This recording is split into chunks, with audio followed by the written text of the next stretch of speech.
What's going on, Falcons fans? Logan here, and welcome to probably non-Falcons fans watching this.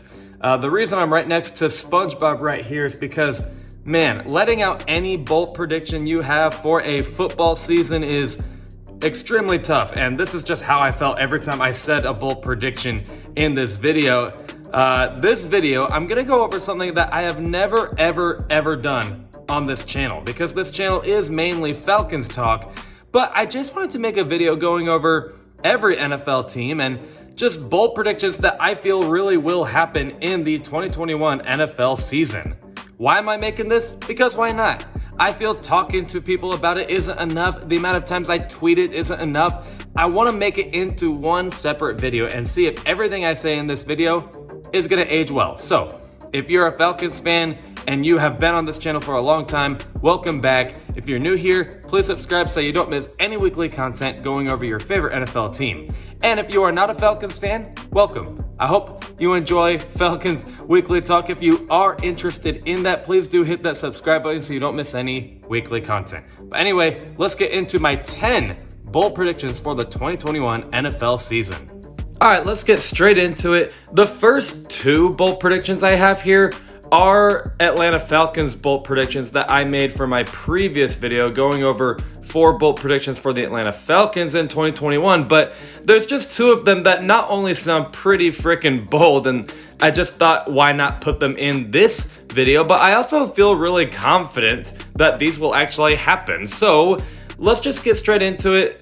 I'll explain the first 2 bold predictions and then I'll go over other NFL teams. The first bold prediction I have here is Kyle Pitts wins Offensive Rookie of the Year.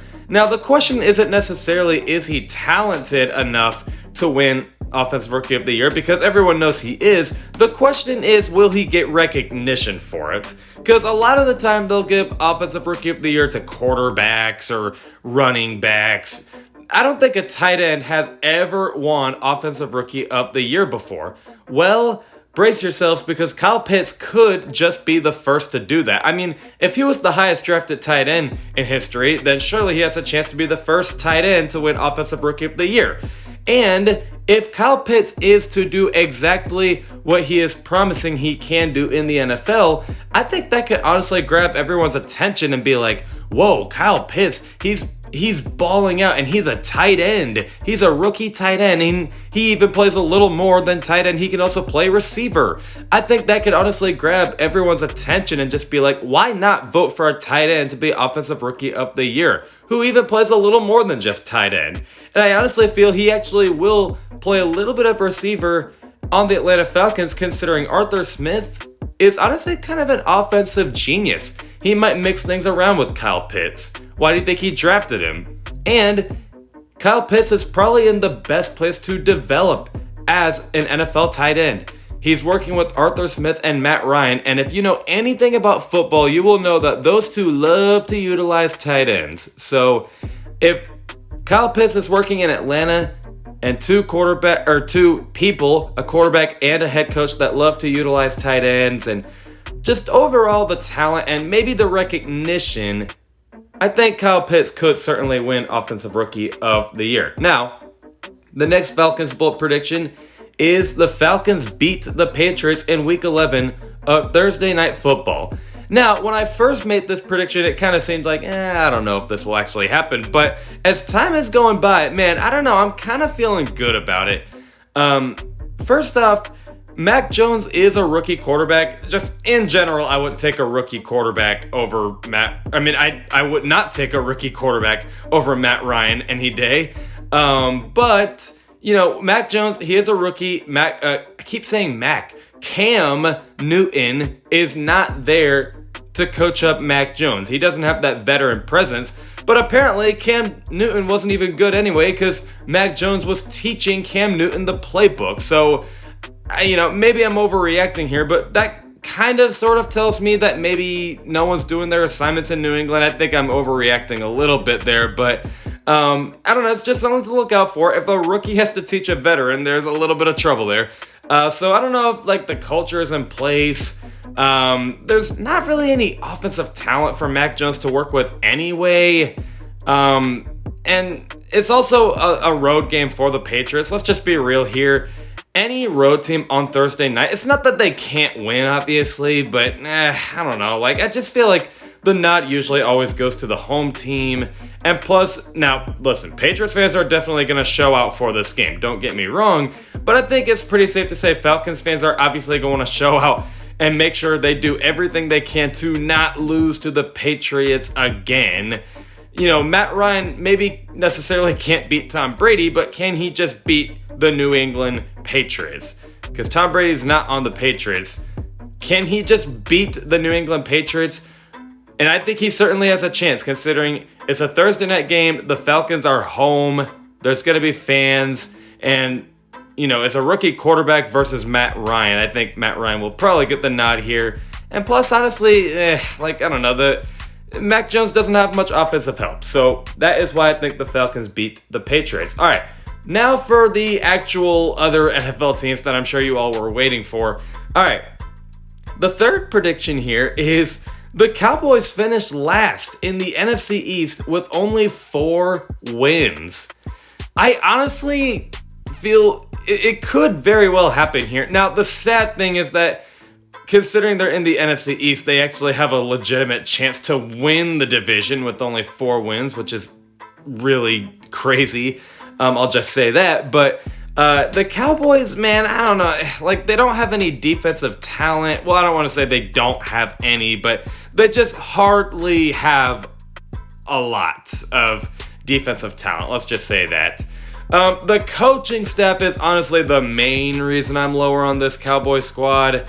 Mike McCarthy, I've been saying it for a long time. Like, ever since he got fired, and, you know, some people wanted Mike McCarthy as their head coach, especially some Falcons fans. I remember I always said Mike McCarthy is a fraud. I think Aaron Rodgers is kind of clearly the one that made him look good. And look at how it turned out. You literally had Cowboys players early in the season last year saying that they don't even like playing for him. Like, they feel like they're confused out there. They don't know what they're doing. Even when Dak Prescott was healthy, the Cowboys looked miserable. I don't know, man. I'm not feeling it with Mike McCarthy. And then, as a Falcons fan, trust me, let's just say you don't really want to believe in Dan Quinn.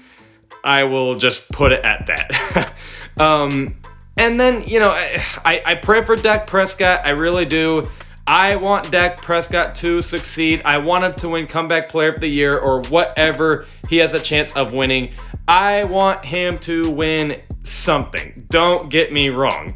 I'm just simply pointing out his injury is kind of similar to Carson Wentz's injury in 2017. And Carson Wentz hasn't really been the same since that injury.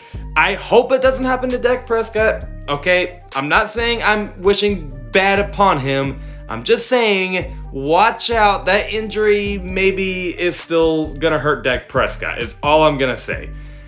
I don't know. Just had to get that off my chest. All right, now the fourth bold prediction I have here is the Saints finish around the top 15 to 18 to draft a quarterback. Now, I didn't do the top 10 or 5 because I don't think Sean Payton is seriously bad enough to have the Saints be picking in the top 10 or 5, but it's not necessarily about Sean Payton or even the roster for that matter, or at least the defense, I guess. It's really more about the quarterbacks, and I guess you could also say a little bit of the offensive help they got. Drew Brees is gone, and not that the Saints were terrible when Drew Brees was gone, but I don't think anyone's seriously sitting here saying that Taysom Hill and Jameis Winston are the future. I don't think even the Saints locker room believes in Taysom Hill, so we definitely won't get to see Taysom Hill be the starter, or, you know, at least the future of the Saints. I think that's pretty clear. I think Taysom Hill is simply just a gadget option for the Saints. But Jameis Winston, we know who he is. He's a turnover machine, and sure, he may have a better coach than he did in Tampa Bay, but he certainly does not have better receivers to work with than he did in Tampa Bay. I mean, Michael Thomas, like, he's out for a little while early in the season, but we don't even know if he's going to play for the Saints this season, considering he wants a trade. So if Michael Thomas is out, who else are you going to throw it to, honestly? Like, I don't know, man. Jameis Winston and Taysom Hill, you just don't really feel all that confident in those two, and they won't do bad to where they're going to be picking in the top 5 to 10, but I think they'll be picking somewhere in the top 15 to 18 to be drafting a quarterback. Because, again, I don't think anyone seriously believes in Taysom Hill or Jameis Winston. All right, the next bold prediction I have here is kind of 2 in 1. The Vikings disappoint, and the Bears at least make things interesting. Let's start with the Vikings side of the ball. All right, now, I don't mean to sound like a Kirk Cousins hater, but man, I have never really been like the biggest Kirk Cousins guy. He's not a bad quarterback, okay? He's not. He can definitely play. In fact, he actually had a pretty good season last year. And he's usually consistently good. You know, he's a quarterback to where if everything goes right, yes, you can win a Super Bowl with him. But my criticism with Kirk Cousins is I feel you can only go so far, you know? Like, in I can't for the life of me remember if it was 2016 or 17, but there was one season where the Redskins had a you win and you're in situation, and Kirk Cousins and the squad could not really get it done. And then when Kirk Cousins joined the Vikings in 2018, keep in mind the Vikings were coming off of a season where they made the NFC Championship. Kirk Cousins really was a letdown in Minnesota when he first joined the team. Now, yeah, I know he had to learn the playbook a little bit, and the offensive line was not very good, but I don't think anyone's seriously sitting here saying that it wasn't a disappointment to see that Kirk Cousins didn't live up to the hype. And then even last year, the Vikings were actually making a bit of a comeback to maybe make the playoffs last year, but at the end of the day, Kirk Cousins could only go so far, and the Vikings went only so far. That's just always been my criticism of Kirk Cousins. He can't always be relied on. And even if he can't be relied on this season, are you seriously sitting here saying that Kellen Mond is, just a guarantee he'll be great? I don't know. I don't really believe in Kellen Mond either. I also don't really believe in the Vikings defense. I don't know. I'm not really feeling it with the Vikings. Now with the Bears, okay, now I'm going to contradict myself a little bit here. I haven't always been like the biggest Justin Fields truther either. However, I think this quarterback play is actually going to be a little better than the Vikings quarterback play. And I say that because, yeah, sure, the Vikings probably do have better offensive playmakers, but it's not saying that the Bears don't have anyone on offense, period, point blank. They still got Allen Robinson and whatnot. And Justin Fields has looked pretty good in the preseason, so if he is to live up to the first round expectations, watch out, because, to be fair, we don't have any film of Justin Fields in the NFL technically. We have preseason film, but not regular season film. So that's just, one thing to maybe keep in mind there. Justin Fields did look pretty good, and, he is probably going to take the starting spot over Andy Dalton. Maybe not early in the season. They'll maybe make Andy Dalton the starter early, but just later down the stretch, it'll be Justin Fields. And then also, I think Justin Fields has a little bit of a break considering he has an elite defense to work with. So I think he'll catch his breath a little bit. And, last but not least, honestly, man, if the Bears could make the playoffs with Mitch Trubisky, who's seriously sitting here saying they can't make it with a rookie quarterback? Honestly, I don't know. I'm feeling pretty good about that take, honestly. I'm usually always right about the Bears a little bit. In 2018, I remember saying the Bears were going to be a playoff team, but I thought it was going to be because of their offense, because I believed Mitch Trubisky would bounce back and the playmakers were there, but it was actually more because of their defense. And then last year, I remember saying the Bears aren't necessarily a sleeper. They aren't a playoff team, but they have a chance if they just fix the quarterback situation. Technically, I was right that they have a chance of making the playoffs, but I was wrong that I predict them not to make the playoffs. So I'm always right/wrong on the Bears. It's kind of weird, but anyway, let's move on. The next bold prediction here is Joe Burrow and Justin Herbert have sophomore slumps. Now, the Justin Herbert one, admittedly, is kind of more of just a gut feeling than it is a bold prediction. I think Justin Herbert will probably be fine here, but I don't know. At the same time, the Chargers aren't always to be trusted on. The Chargers always find ways to injure their players and fumble the game away and whatnot. The football gods just don't like the Chargers. We also saw Baker Mayfield win Rookie of the Year, and then he ended up having a sophomore slump despite the hype entering the next season. So Justin Fields, maybe that one is a little bit of a gut feeling than is a bold prediction, but it is something to look out for. Now, Joe Burrow, I kind of feel is actually like more likely to happen because man, oh man, do I think the Bengals are going to regret passing on Penei Sewell. I think they will really, really regret that. Like, Jamar Chase is a good player, but first off, he didn't really look good in the preseason so far and in training camp, so I don't know if that's something to look out for, but also, it might not be good for Jamar Chase anyway, because literally the thing that made Joe Burrow go down last year was how bad the O-line blocking was, and the Bengals virtually do nothing about that, and it's kind of the same old story with the Bengals. Joe Burrow's probably not going to have enough time, and Joe Burrow's going to struggle. And kind of like Dak Prescott, what if the injury gets to him? Some people are saying Joe Burrow isn't looking very good in practice. So, I don't know, man. I'm not really feeling that getting Jamar Chase over Penei Sewell was the right move. Now, I know Penei Sewell is only one offensive lineman. It's not, going to automatically fix the O-line, but it's definitely a start over a freaking receiver. So, I feel pretty good about Joe Burrow. Justin Herbert, we'll kind of just see about that one. And we'll also kind of just, see on the next bold prediction. Urban Meyer is fired after year one. Now, are they probably going to fire him after year one? Probably not. But I don't think it's impossible, though. Very clearly no one's buying into Urban Meyer. Like, they say they don't like his play style. They don't like the amount of trash talk he's, he kind of just talks a lot of crap out there. He's just talking. But, yeah, that's just one thing. He seems like a little bit of a trash talker. He just talks too much, doesn't actually, do a whole lot for you because, yeah, he got Trevor Lawrence. Sure, that was a good move, but he got Travis Etienne, a running back, in the second round of the draft. Really? Like, of all needs on the Jaguars, you think a running back is the biggest need outside of quarterback. Okay, cool. And then, I don't fault him too much for giving Tim Tebow a chance, but, still, it's not like that was ever going to work. So I guess you could say hiring Tim Tebow was a bad move. I don't know. This Jags team, I feel, never knows how to build a roster.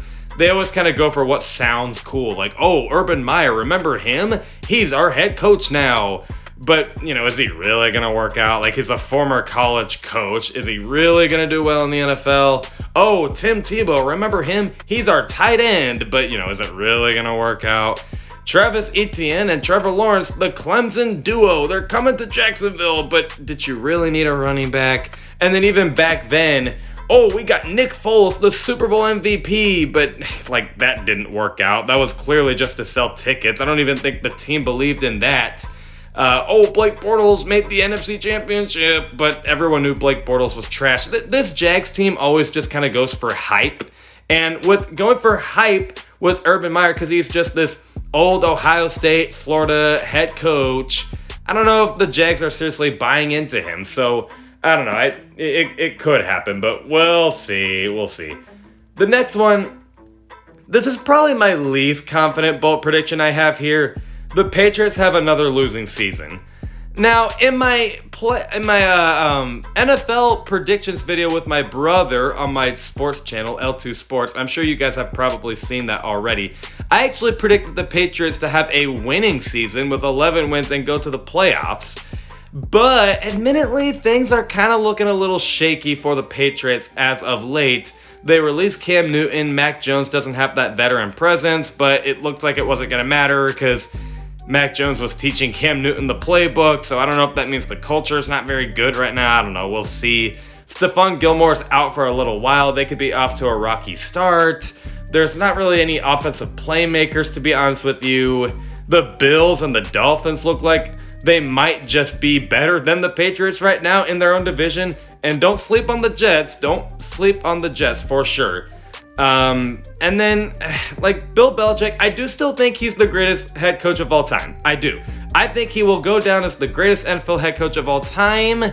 But, what if, today's NFL kind of just isn't it's kind of like Pete Carroll. Like, I think time kind of just passed him. Pete Carroll is still kind of an old school thinker, but that's just not really working out for him as the Seahawks only go so far in the playoffs. What if Bill Belichick is kind of just this, old school thinker and it's just not really going to work out, I don't know.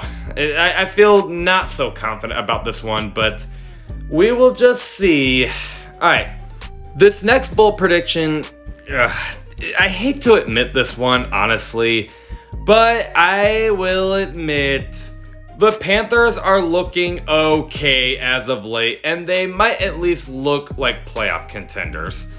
Now, I don't know if I'll necessarily predict they are a playoff contender just yet, because at the end of the day, Sam Darnold is a little unproven. But, in my predictions video with my brother, I said that the Panthers were going to finish last in the division simply because I don't believe in Sam Darnold. And while I do still kind of think that is true, I don't know if I necessarily believe in Sam Darnold.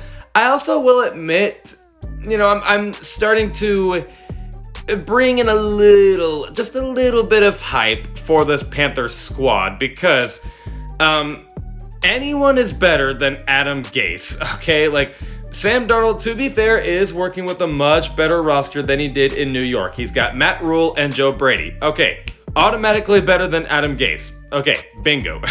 But he's also got a better set of playmakers. Like, he's got a good offensive line, and then he's got some good receivers like DJ Moore.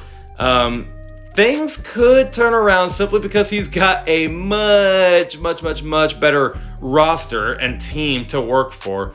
And also, considering the Saints, I don't know if I believe in their quarterback play, and I don't know, we'll see. I think the Panthers could look like playoff contenders.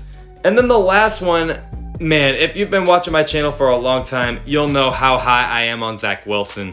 Zach Wilson finishes as the best quarterback from the 2021 class. Trevor Lawrence, I think, is going to be held back a little bit simply because I don't really believe in Urban Meyer and the Jags. Trey Lance, I think, certainly could work out, but I don't know. What if Jimmy G actually takes the starting spot over Trey Lance? You just never know. And then Justin Fields, he's not even a guarantee because, I didn't know if I necessarily liked him coming out, but it could work out. I feel good that it will probably work out. But if it does work out, I think Zach Wilson was a lot better than Justin Fields anyway. Zach Wilson, to me, has everything you're looking for in a quarterback. Like, he's got the mobility, he's got the arm, he's got the accuracy, his ball placement is unbelievable. He's also got that swagger that I think the Jets kind of need. He's kind of like Baker Mayfield. Like, he's got the strong arm, he's got the accuracy, he's got the mobility, but he's also got that swagger that kind of, the Browns organization needed because they were kind of a losing organization for a long time. And now they're bringing in that swagger. I think this Jets team needs a little bit of that swagger from Zach Wilson, considering they were just a losing franchise. I think Zach Wilson's going to be awesome in 2021. Now, the only thing is he doesn't have any, veterans to coach him up. But, man, I think Zach Wilson is just too good, man. I think Zach Wilson is, I don't know. I think he's going to be that good. He looks like he's honestly kind of comfortable out there even without veteran presence. So that's just how high I think of Zach Wilson. And those are all my bold predictions. Let me know what you guys think in the comments below. Falcons fans, and if you are also not a Falcons fan, I will see you all this Friday with the first ever game preview in the 2021 season. It is so close. This Friday, we got the Philadelphia Eagles versus the Atlanta Falcons game preview video coming up. Can't wait to see you all. Let's get this dub. Rise up.